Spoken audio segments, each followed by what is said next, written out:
On Thursday, sir? The time is very short. My father Capulet will have it so, and I am nothing slow to slack his haste. You say you do not know the lady's mind? Uneven is the course, I like it not. Immoderately she weeps for Tybalt's death, and therefore have I little talked of love, for Venus smiles not in a house of tears. Now, sir, her father counts it dangers that she do give her sorrow so much sway, and in his wisdom hastes our marriage to stop the inundation of her tears, which, too much minded by herself alone, may be put from her by society. Now do you know the reason of this haste? I would I knew not why it should be slowed. Look, sir, here comes the lady toward my cell. Happily met, my lady and my wife. That may be, sir, when I may be a wife. That may be, must be, love, on Thursday next. What must be shall be. That's a certain text. Come you to make confession to this father? To answer that, I should confess to you. Do not deny to him that you love me. I will confess to you that I love him. So will ye. I am sure that you love me. If I do so, it will be of more price, being spoke behind your back than to your face. For so, thy face is much abused with tears. The tears have got small victory by that, for it was bad enough before their sprite. Now wrong is more than tears without report. There is no slander, sir, which is a truth, and what I spake it to my face. Thy face is mine, and thou hast slandered it. It may be so, for it is not mine own. Are you at leisure, Holy Father, now, or shall I come to you at evening mass? My leisure serves me. Pensive daughter, now. My lord, we must entreat that I'm alone. God shield us should disturb devotion. Juliet, on Thursday early will I rouse ye. Till then, adieu, and keep this holy kiss.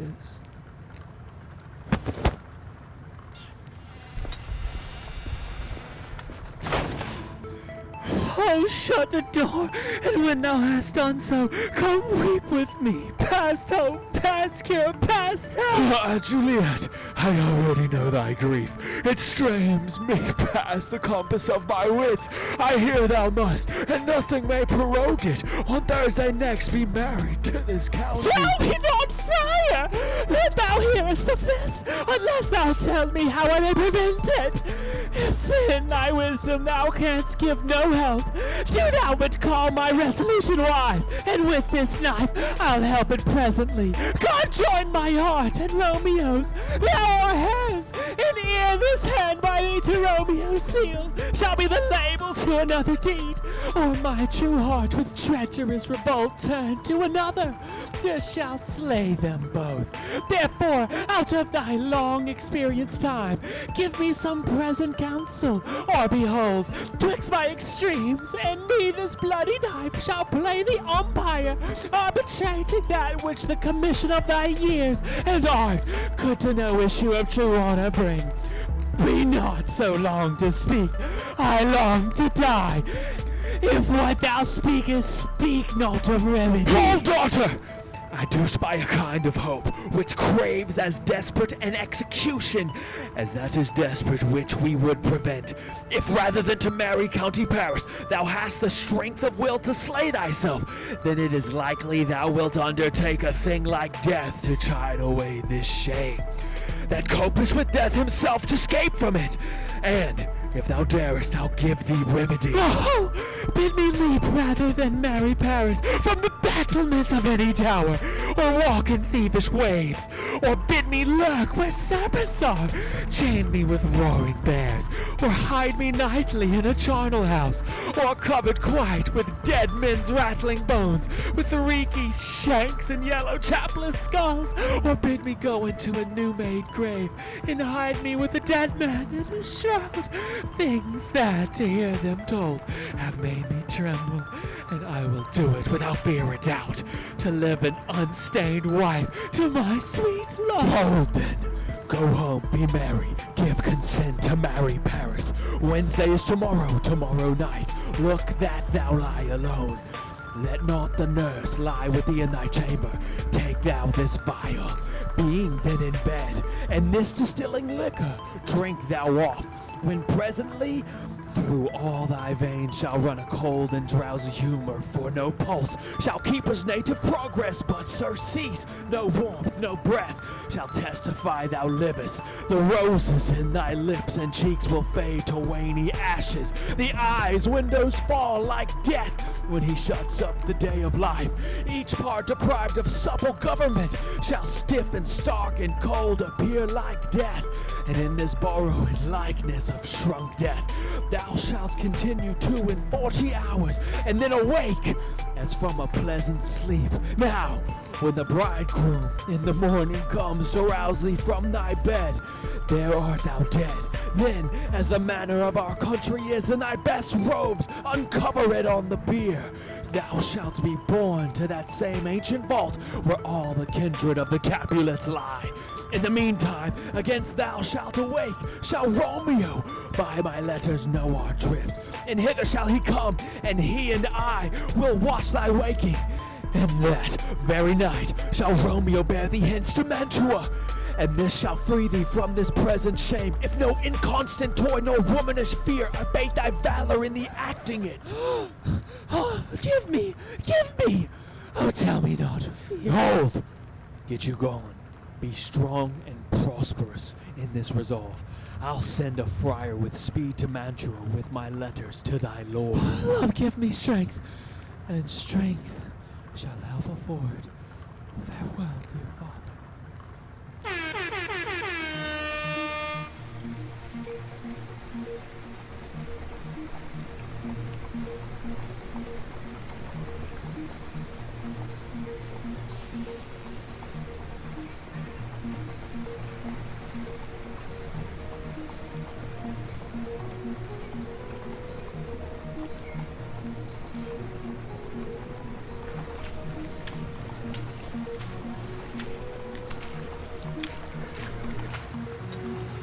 So many guests invited here already.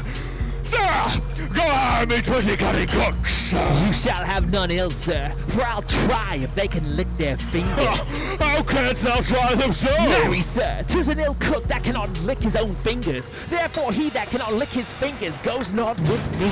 Go be gone. We shall be much unfurnished for this time.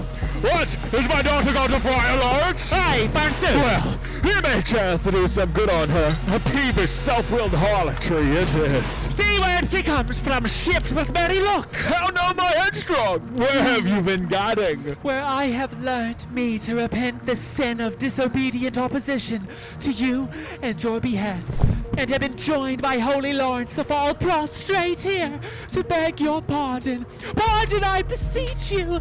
Henceforward, I am ever ruled by you. Send for the county!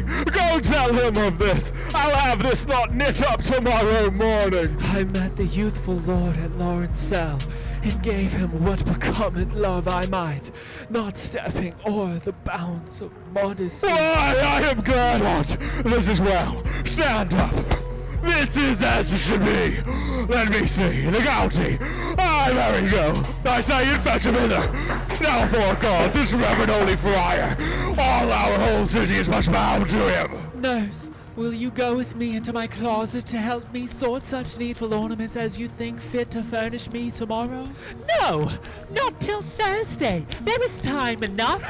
Go, nurse, go with her! We'll touch heads tomorrow! We shall be short in our provision. 'Tis now near night. Shush! I will stir about, and all things shall be well, I warrant thee, wife. Go thou to Juliet, help to deck up her. I'll not to bed tonight. Let me alone, I'll play the housewife for this once. Well, no, they are all forth. Well, I will walk myself to County Paris to prepare a pimp against tomorrow. My heart is wondrous light, since this same wayward girl is so reclaimed.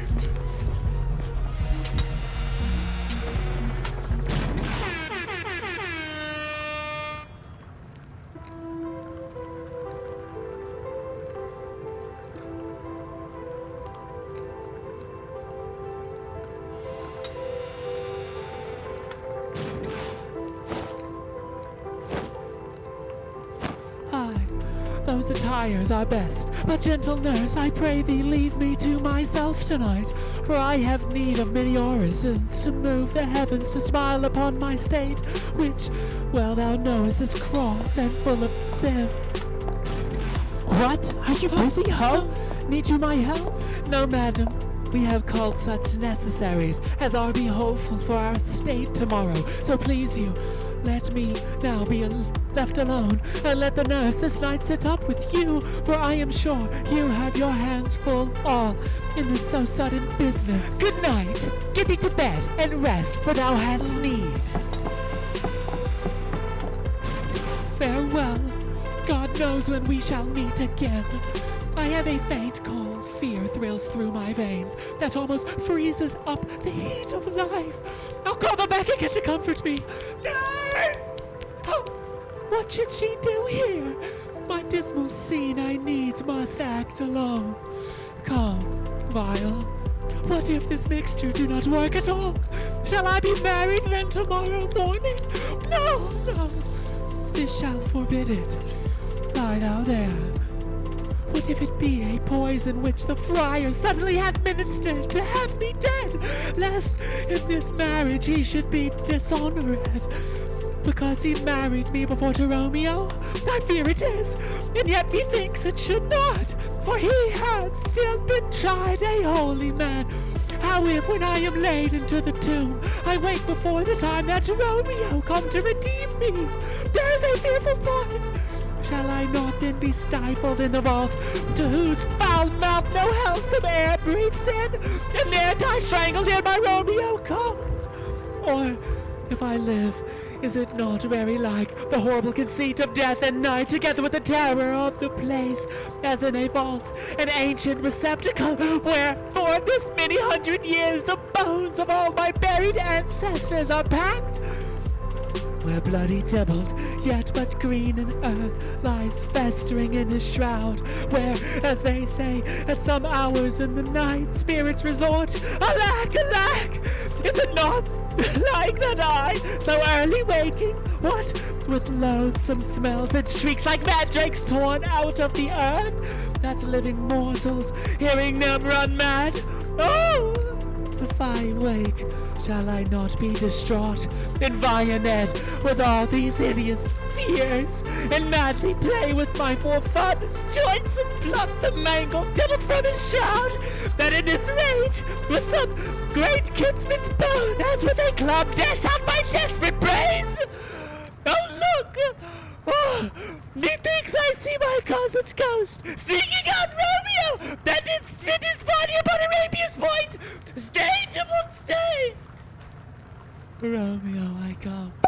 This do I drink to thee.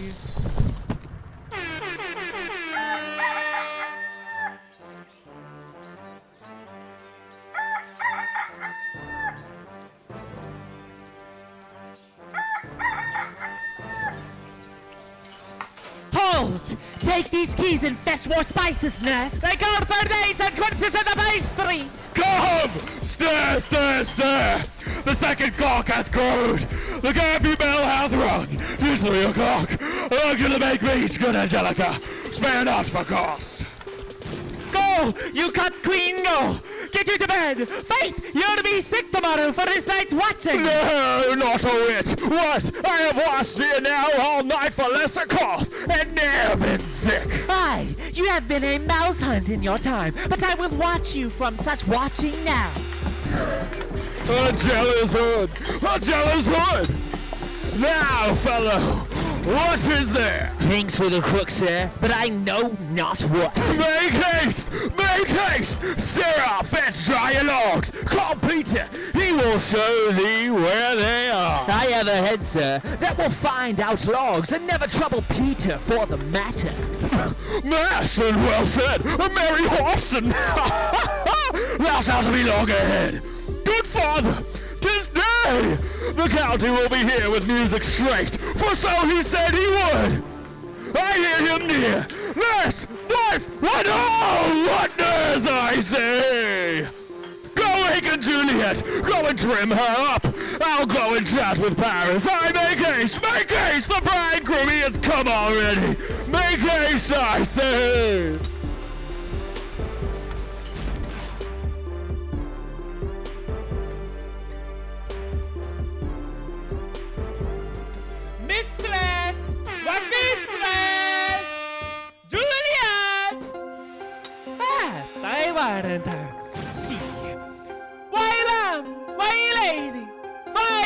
Agamemnon, my love, I say! Madam! Sweetheart!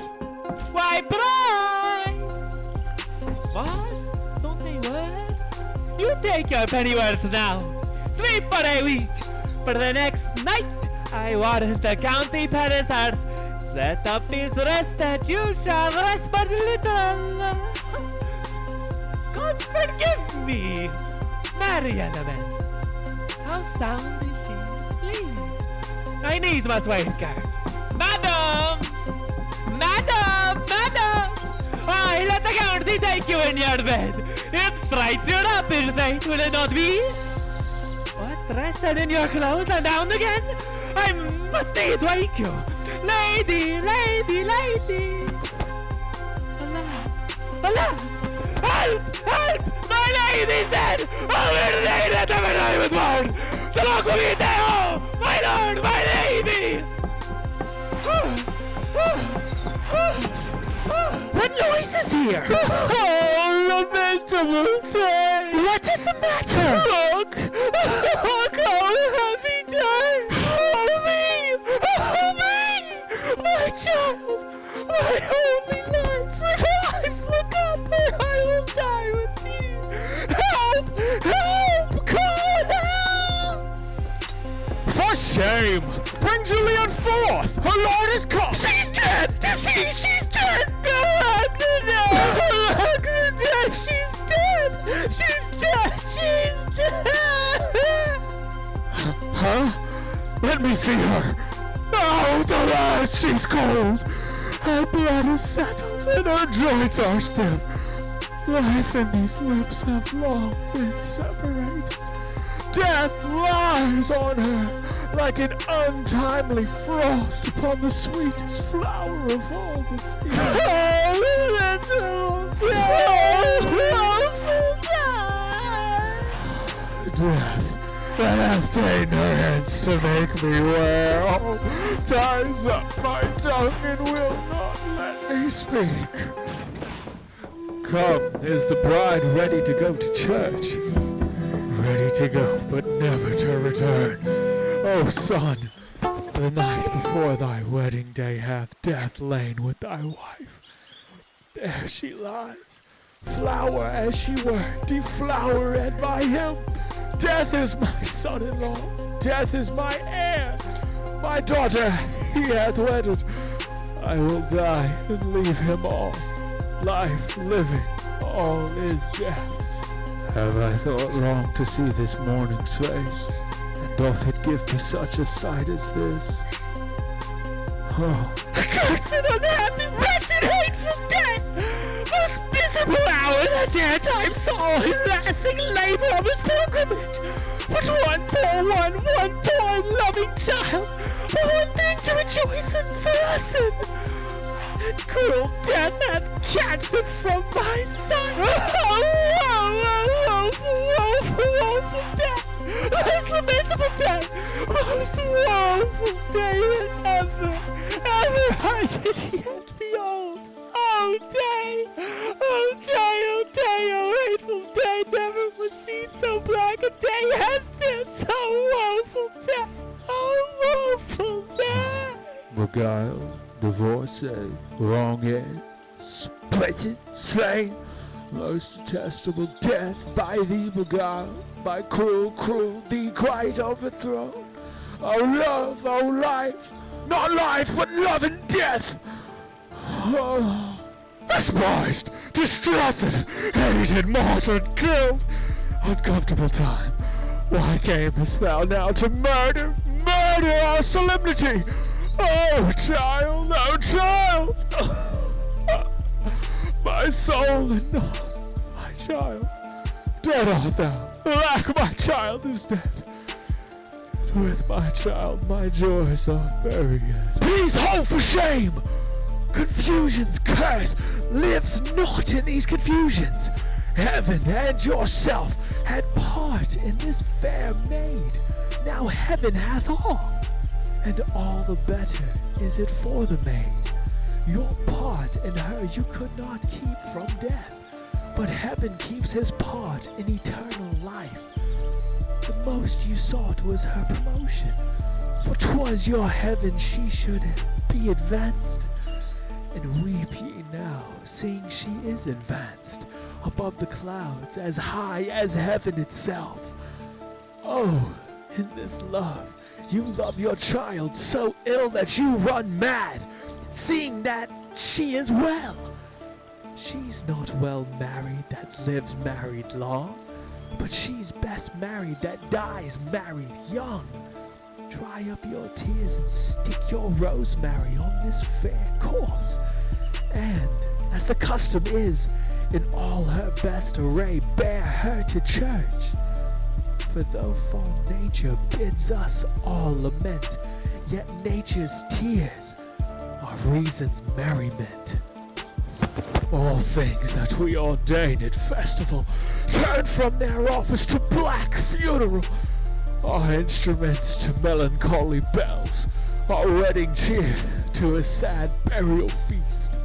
Our solemn hymns to sullen dirges change, our bridal flowers serve for a buried cause, and all things change them to the contrary. Sir, go you in, and madam, go with him, and go, Sir Paris. Everyone prepare to follow this fair corpse unto her grave. The heavens do lower upon you for some ill. Move them no more by crossing their high will.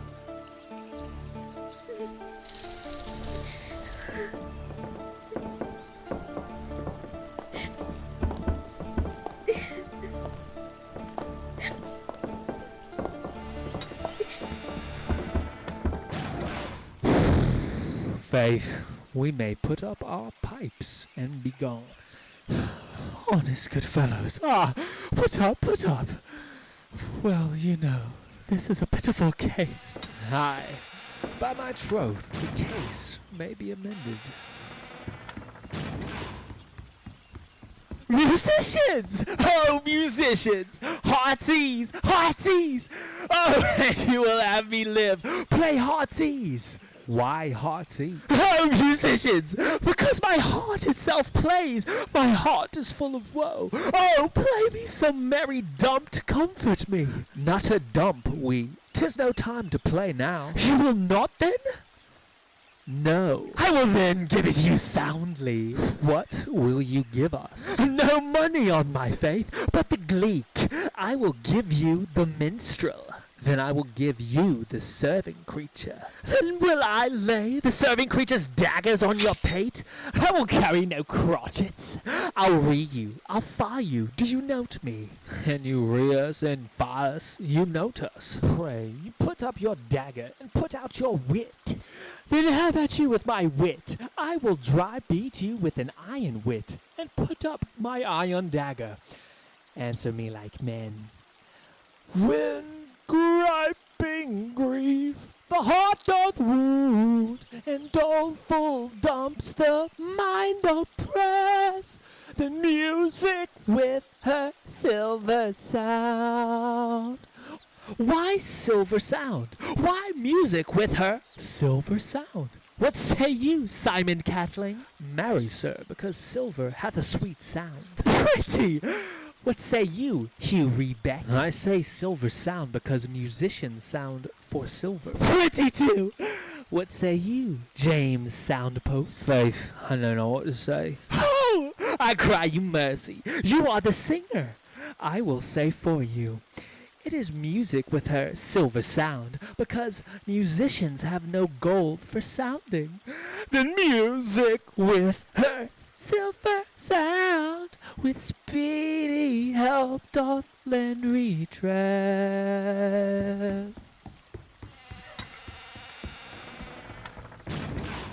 What a pestilent knave is this same? Hang him, Jack. Come, we'll in here tarry for the mourners and stay dinner.